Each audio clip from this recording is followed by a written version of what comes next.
Ito ay isang mahirap na gabi para kay Kyle Pratt. Si Kyle ay isang Amerikanong inhinyero ng sasakyang panghimpapawid na kamakailan lamang ay nabalo dahil sa pagkamatay ng kanyang asawa sa Berlin. Kailangan niyang dalhin ang bangkay ng kanyang asawa sa isang flight patungong Amerika kasama ang kanyang 4 na taong gulang na anak na si Julia. Upang matulungan sa kanyang pagkabalisa, umiinom si Kyle ng mga gamot na ini-receta ng kanyang doktor. Kinabukasan ng umaga, umuulan ng snow sa labas, at may naghihintay na taxi para dalhin sila sa paliparan. Habang nasa paliparan, nawala si Julia kay Kyle. Nagpanik siya. Nakikita niya ang mga estranghero, mag-asawa, dayuhan, at matatanda, pero walang bata na kasing laki ni Julia. Lumingon siya muli. Nandoon si Julia, malapit sa isang tindahan ng mga gamit. Sa galit na tono, sinabihan niya ito na huwag magpaligaw-ligaw ng walang pahintulot. Si Kyle at Julia ay sasakay sa isang eroplanong kanyang dinisenyo. Sila ang unang pumasok sa cabin. Tumingin si Julia sa kanyang bintana. Pagkatapos, pinausukan niya ito ng kanyang hininga at gumuhit ng isang maliit na puso gamit ang kanyang daliri,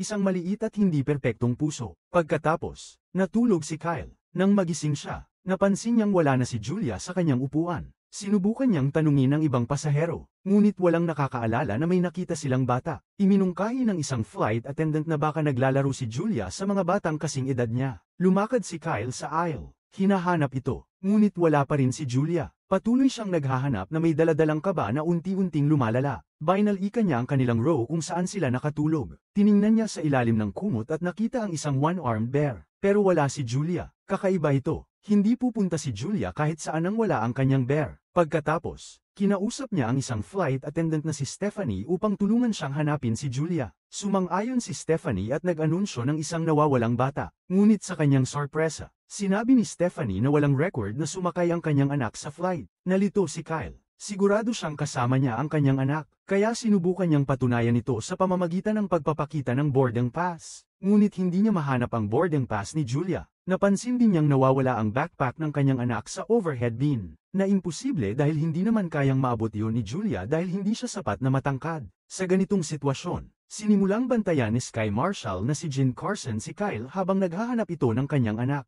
Hiniling ni Kyle na makausap ang kapitan na si Marcus Rich upang tulungan siya sa paghahanap. Nang marinig na walang record ng kanyang anak, tinanong ng kapitan kung umiinom ba siya ng gamot. Sinabi ni Kyle na umiinom siya ng sleeping pills para sa kanyang pagkabalisa dahil sa pagkamatay ng kanyang asawa. Ipinahayag pa ni Kyle na namatay ang kanyang asawa sa pagbagsak mula sa kanilang bubong 6 na araw na ang nakalipas, na ayaw niyang paniwalaan na suicide. Naghinala ang kapitan at iba pang miyembro ng crew na baka hindi na matatag ang isip ni Kyle dahil sa pagkamatay ng kanyang asawa at na-imagine lang niya na kasama niya ang kanyang anak. Ipinilit ni Kyle na hanapin si Julia mula sa harap hanggang sa likod ng eroplano. Nag-atubiling sumang-ayon si Captain Rich at inutusan ang crew na magsagawa ng masusing paghahanap. Binuksan ang mga ilaw sa cabin. Nag-anunsyo sa lahat ng pasahero na huwag umalis sa kanilang mga upuan. Bumaba si Stephanie sa avionics section. Naghanap, ngunit wala pa ring batang 4 na taong gulang. Habang abala si Pratt sa paghahanap, nakita niya ang isang Egyptian. Hinarap niya ito dahil naalala niyang nakita niya ito sa isang lugar. Sinubukan niyang maalala, ngunit magulo ang kanyang isip. Pagkatapos, hiniling ni Kyle sa kapitan na hanapin si Julia sa cargo hold. Hindi pumayag si Captain Rich at galit na sinabing may daan-daang pasahero sa flight na hindi nabibigyan ng atensyon dahil abala ang lahat sa paghahanap ng isang batang wala naman daw sa eroplano. Hindi maganda ang naging reaksyon ni Kyle. Tumakbo siya sa Egyptian. Inakusahan niya ang lalaki ng pagdukot sa kanyang anak dahil naalala niya na nakita niya ito kagabi. Nakatingin sa kwarto ng kanyang anak. Nainis ang lalaki sa akusasyon. Pagkatapos, ipinakita niya ang resibo ng hotel kung saan siya nakatira, na malayo sa kanilang apartment. Pagkatapos, nagkaroon ng kaguluhan. Pilit na pinapagtapat ni Kyle ang lalaki. Nag-away sila. Si Carson, na sawang-sawa na sa kanyang pag-uugali, ay nagsabing mas nagkakaroon ng sentido ang pagkamatay ng kanyang asawa ngayon. Pagkatapos ng ilang oras kasama siya, kahit siya ay handa ng tumalon. Hindi nagtagal. Nakatanggap si Captain Marquez ng mensahe mula sa ospital sa Berlin na nagsasabing kasama ni Julia ang kanyang ama nang mahulog ito sa bubong at namatay din dahil sa internal injuries. Ngayon, naniniwala ang crew na delusional na si Kyle. Galit na itinanggi ito ni Kyle. Sigurado siyang buhay pa si Julia at nasa eroplano pa rin. Dahil dito, naramdaman ni Carson na banta si Kyle sa paggawa ng ganoong kwento, kaya iginapos niya ito at pinanatili sa kanyang upuan. Lumapit ang isang therapist na si Lisa at sinubukang aliwin siya, na nagdulot ng pagdududa kay Kyle sa kanyang sariling katinoan. Nagsimula na siyang tanggapin ang pagkamatay ng kanyang anak. Gayunpaman, Napansin niya na ang puso na iginuhit ni Julia sa bintana malapit sa kanyang upuan ay totoo. Lalong naniwala si Kyle na may kakaibang nangyayari. Pagkatapos, kinumbinsi niya ang therapist na payagan siyang gumamit ng banyo. Sa halip na gawin ito, umakyat siya sa itaas na compartment at sinira ang electronics ng eroplano. Nag-deploy ng oxygen masks, at nagdulot ng pagkagambala sa ilaw. Nagpanik ang lahat ng pasahero at crew. Ngunit napagtanto ni Carson na si Kyle ang may kagagawa nito. Ginamit niya ang kaguluhan para pumasok sa dumbwaiter patungo sa freight deck. Doon niya natagpuan ang kabaong ng kanyang asawa. Binuksan niya ang kabaong ni David, na naghihinala na nasa loob si Julia. Ngunit ang natagpuan niya ay ang bangkay ng kanyang asawa, at wala nang iba. Natagpuan siya ni Carson, iginapos, at ibinalik, na nag-anunsyo na magkakaroon ng emergency stopover ang flight sa Goose Bay Airport, kung saan siya ay dadalhin sa custody, habang ini-escort siya pabalik sa kanyang upuan. Isang pasahero ang nagsimulang mag-applaud. Kumalat ang palakpakan,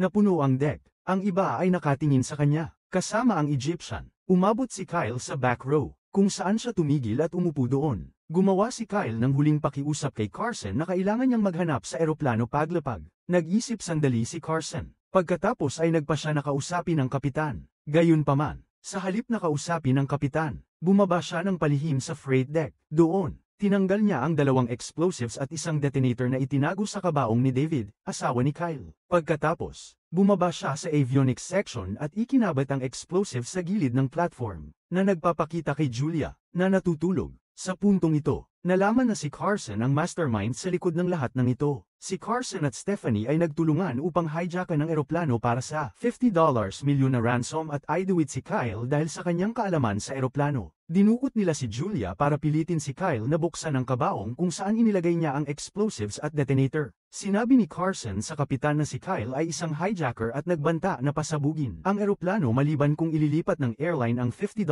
milyon sa isang bank account. Pagkatapos, sinabi ni Carson sa nababahala na si Stephanie na balak niyang pasabugin ang eroplano, patayin ang walang malay na si Julia, at iwanan si Kyle na patay na may hawak na detonator. Hindi pa rin makapaniwala si Kyle sa lahat ng nangyari. Siya ay nababahala habang tumitingin sa bintana habang malapit nang lumapag ang eroplano. Naguguluhan ang ibang pasahero dahil sa emergency landing. Pagkatapos lumapag, bumaba ang mga pasahero. Habang umaalis ang kapitan, hinarap siya ni Kyle. Nagalit na nagsabing nabayaran na ang ransom. Naguluhan si Kyle dito. Hindi nagtagal. Napagtanto niya na lahat ng ito ay gawa ni Carson. Ginamit niya ang sitwasyon para baligtarin ang katotohanan at gawin itong parang si Kyle ang terorista. Nang mapagtanto ang katotohanan ito, nagpa siya si Kyle na samantalahin ang papel ng hijacker. Inutusan si Carson na manatili sa eroplano at ang crew na umalis. Nag-atubili si Carson, ngunit napagtanto niya na kung tatanggi siya, malalantad ang kanyang pakana. Sa sandaling isinara ang pinto ng eroplano, sinuntok ni Kyle si Carson gamit ang fire extinguisher. Iginapos siya sa rail, at kinuha ang detonator mula sa kanyang bulsa. Lumabas si Stephanie mula sa pagtatago. Nagising si Carson. Hinabol niya si Kyle. Binaril hanggang sa mag-lock siya sa cockpit. Binuksan niya ang hatch door patungo sa atep ng eroplano at nagtapon ng binder para lokohin siya. Narinig ni Carson ang kalabog sa itaas at umalis. Lumabas si Kyle at nakasalubong ang nagugilty na si Stephanie. Sinuntok niya ito, na nagpanik at agad na tumakbo palabas ng eroplano. Patuloy na naghanap si Kyle ng kanyang anak hanggang sa avionics. At natagpuan niya si Julia doon. Walang malay.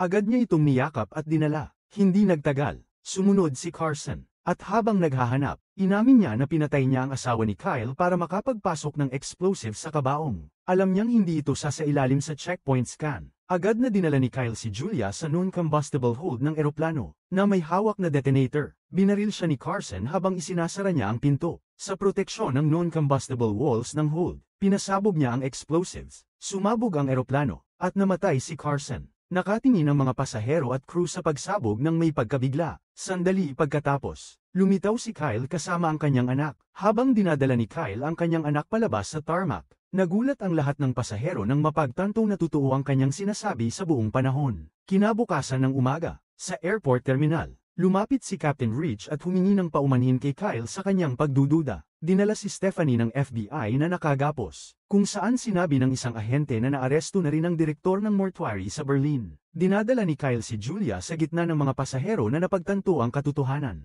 Lahat ay nabigla at medyo nagugilty dahil hindi sila naniwala sa kanya. Bago isakay ang kanyang anak sa van para umalis, nagising si Julia at nagtanong ng inaantok, "Narating na ba natin?" Habang naghahanda silang umalis, Ang huling eksena ay nagpapakita ng Egyptian passenger na tumutulong na pulutin ang kanyang bag bilang paggalang at pagpapatawad.